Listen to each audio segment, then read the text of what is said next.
Hello guys, good morning to all of you. I hope आप सब बहुत अच्छे होंगे। चलिए शुरू करते हैं अपना 23 अक्टूबर 2022 का current affair session today motivation के साथ। ठीक है। सक्सेस की सबसे ख़ास बात है कि वो मेहनत करने वालों पर फ़िदा हो जाती है। यार आपने लाइफ में देखा है कोई बहुत ही बड़े लेवल पे पहुंचा है और वो विदाउट हार्ड वर्क पहुंचा हो? नहीं सर, हार्ड वर्क करना ही पड़ता है। ठीक है, हार्ड वर्क का कोई सब्सिट्यूट नहीं है। वो अलग बात है कि हेरिडिटरी अगर आप बहुत ही वेल्दी हैं, ठीक है, आपको कुछ करने की नीड नहीं है, वो अलग बात है। वो 1% होंगे हार्डली, लेकिन 99% बंदों को हार्ड वर्क करना ही पड़ता है।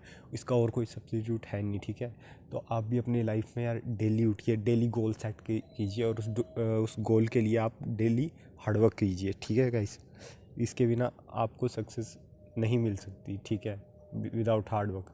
हाँ, और फैक्टर भी होते हैं हार्ड वर्क के साथ, बट हार्ड वर्क जो सबसे बड़ा फैक्टर है। ठीक है गाइस, तो आप इस बात को ध्यान रखेंगे। चलिए बढ़ते हैं आगे। तो आज का पहला क्वेश्चन, शायद आपने सुन भी लिया होगा कि जो अभी चाइनीज़ प्रेसिडेंट है जिनपिंग, ठीक है, वो उन्होंने फिर से वो थर्ड टर्म के लिए चुन लिए गए हैं। ठीक है, एट नेशनल कांग्रेस अभी जो उनकी हुई थी कुछ दिन पहले, 4-5 दिन पहले। ठीक है, तो आपको बताना है कि जो जिनपिंग है ना, वो कौन सी पार्टी से बिलोंग करते हैं। अगर आप प्रॉपरली न्यूज़ पढ़ते होंगे तो आपको ये आइडिया होगा वैसे।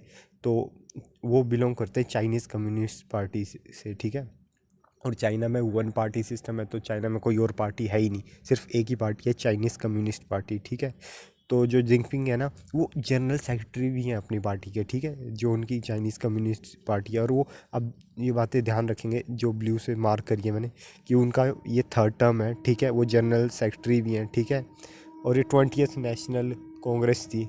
ठीक है गाइस, इस बात को आप ध्यान रखेंगे। ठीक है, और वो कितने साल के लिए बने? तो 5 साल के लिए बने। जैसे इंडिया में 5 ईयर के लिए बनते हैं, तो वहाँ भी वो 5 ईयर के लिए बने हैं। ठीक है, आप देख सकते हैं, देखा ही होगा आपने जिनपिंग को। तो चलो बढ़ते हैं आगे। Which country put under the high risk jurisdiction of the global money laundering watchdog FATF? तो आपको बताना है कि FATF की लिस्ट में कौन सी कंट्री अभी आ गई है। हमने कल डिस्कस किया था कि, तो गाइस हमने डिस्कस किया था कि जो FATF की जो अभी ग्रे लिस्ट से थी, है ना, कल ही डिस्कस किया, उससे पाकिस्तान तो बाहर हो चुका है, लेकिन अभी वो कौन सी कंट्री है जो ब्लैक लिस्ट में डाल दिया गया है? तो इसका सही आंसर हो जाएगा म्यांमार। आपको पता ही है म्यांमार में भी कोई ऐसा है नहीं कि कोई डेमोक्रेसी है कुछ। वहाँ पे आपको पता ही है, आंग सान सू की जो वहाँ की लीडर थी, उन्हें तो जेल में डाल दिया गया था, और अभी मिलिट्री ने वहाँ पे टेक ओवर कर रखा है। ठीक है, काफ़ी टाइम से। तो आप ये देख सकते हैं, global watchdog final action task force has added Myanmar to the list high risk country.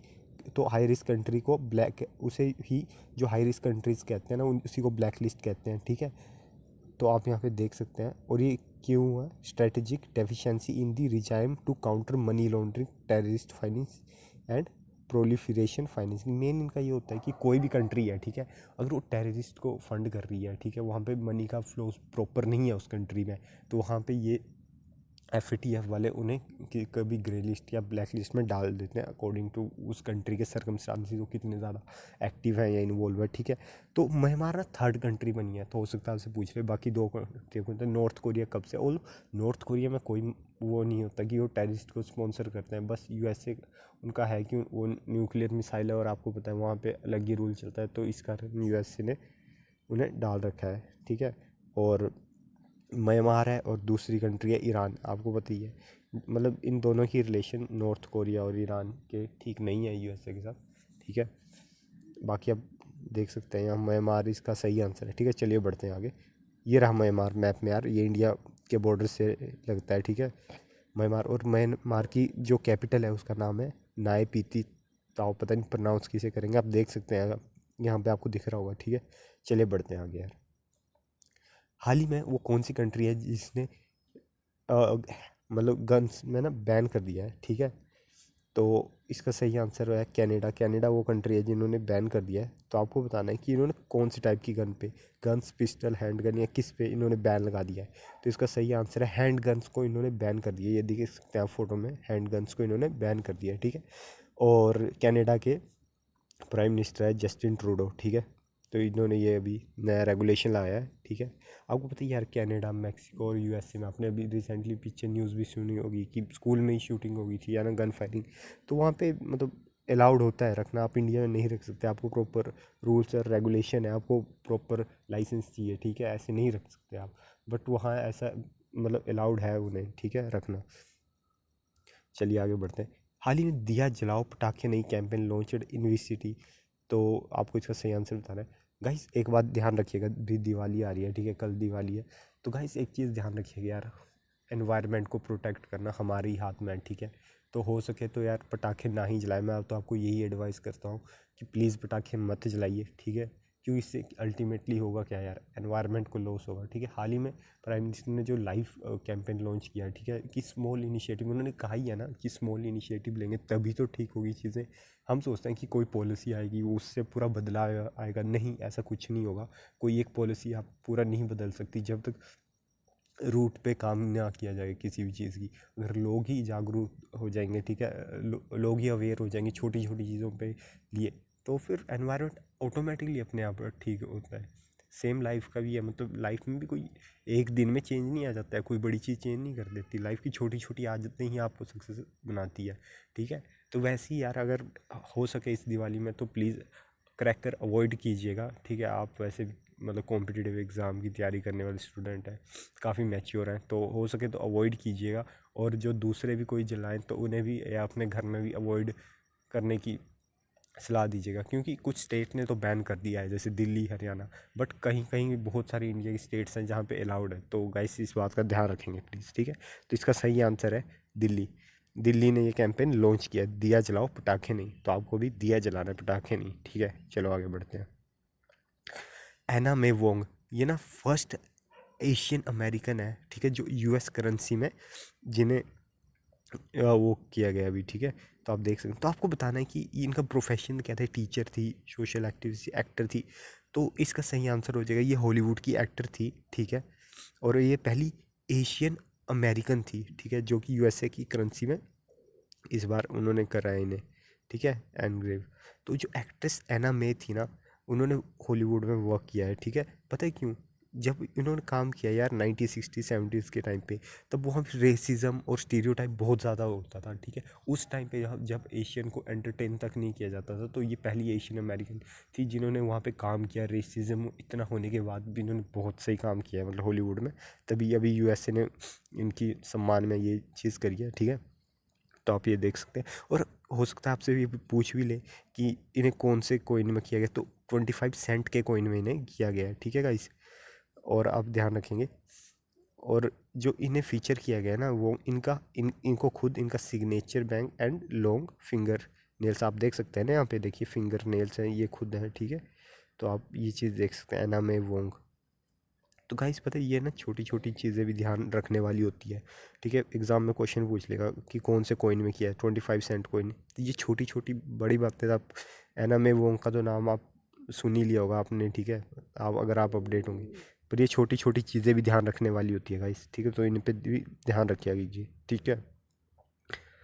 ये देख सकते हैं आप, एना मे वो क्वार्टर, जो अमेरिकन वुमेन क्वार्टर्स प्रोग्राम है ना, उसके अंडर यूएस मिंट ने इन्हें 25 सेंट के कॉइन में वो किया है, देख सकते हैं आप, ठीक है गाइस। चलिए आगे बढ़ते हैं यार। ये देखिए, अब इटली की फर्स्ट फीमेल प्राइम मिनिस्टर कौन बनी है, ठीक है गाइस। आप इस क्वेश्चन को ध्यान रखिएगा, क्योंकि इटली की फर्स्ट फीमेल प्राइम मिनिस्टर है, ठीक है।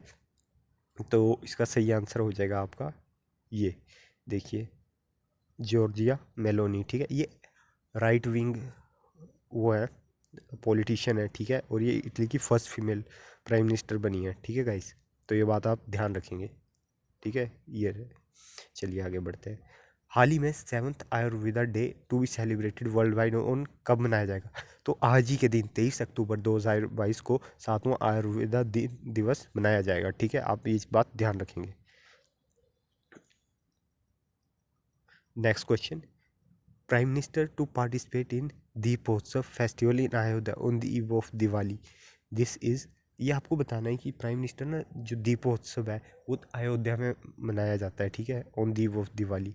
तो ये कौन सा दीपोत्सव फेस्टिवल है, तो इसका सही आंसर हो जाएगा ये 6th दीपोत्सव है। और दीपोत्सव फेस्टिवल पूछ ले आपसे कहाँ मनाया जाता है, तो अयोध्या में मनाया जाता है, ठीक है। और इस बार उनका क्या है, उन्हें 15 लाख दिए जलाने हैं, ठीक है, एट द घाट ऑफ सारेऊ, ठीक है। तो ये बात भी आप ध्यान रखेंगे कि दीप दीपोत्सव फेस्टिवल अयोध्या में मनाया जाता है, यूपी उत्तर प्रदेश, ठीक है। हाल ही में यूएसए ने रिटर्न करा है इंडिया के एंटीक्विटीज़, का मतलब होता है जो भी पुरानी मूर्तियाँ या कुछ भी ऐसे हैं, ठीक है। तो वो भी कितने के, कम से कम वो $4 मिलियन की उनकी वर्थ है। तो आपको पता नहीं कितने एंटीक्विटी है वापस कर रहे हैं। एक्चुअली होता क्या है, इलीगल स्मगलिंग के दौरान, ठीक है, ये दूसरी कंट्री में ले जाते हैं, और मतलब इनकी यार बहुत वर्थ होती है ना। आप देखो ना, अभी 300-400 ये एंटीक्विटीज़ हैं, और इनकी वर्थ देखो आप, 4 मिलियन, बहुत ज़्यादा होता है यार, ठीक है। तो इसका सही आंसर है 307। USA return 307 antiquity to the India worth nearly 4 million, ठीक है, returning the lost cultural piece of India. देखिए आप देख सकते हैं यार, इतने मतलब original art and craft India का है ना, उसे कोई चुरा के बाहर ले जा रहा है, स्मगल कर रहा है, तो वो चीज़ गलत होती है, ठीक है। इससे हमारी कंट्री की मतलब वो हेरिटेज को ना यार एक लॉस पहुंचता है, ठीक है। तो आप देख सकते हैं अभी यूएसए ने 307 हटाने का वो कर लिया है डिसाइड, ठीक है। चलिए आगे बढ़ते हैं। Who has become the new defence secretary of India, तो इसका सही आंसर हो जाएगा आपका अरमानी गिरधर। आप ये देख सकते हैं, अरमानी गिरधर, इन्हें नया डिफेंस सेक्रेटरी चूज़ किया गया है डिफेंस का, ठीक है। तो ये बात आप ध्यान रखेंगे, ठीक है गाइस। तो आई होप यार आपको ये लेक्चर अच्छा लगा होगा, ठीक है गाइस। तो थैंक्स फॉर वॉचिंग, ठीक है। और अगर आपको कोई भी इशू है, कोई भी क्वेरी है, तो कमेंट कर सकते हैं आप, ठीक है, मैं आपके कमेंट को रिप्लाई दे दूंगा, ठीक है। और गाइस शेयरिंग इज़ केयरिंग, तो अगर आपको ठीक लगी है वीडियो तो यार प्लीज़ शेयर भी कर दो, ठीक है। चलो गाइस मिलते हैं कल 6 बजे अपने करंट अफेयर सेशन में, तब तक टेक केयर यार।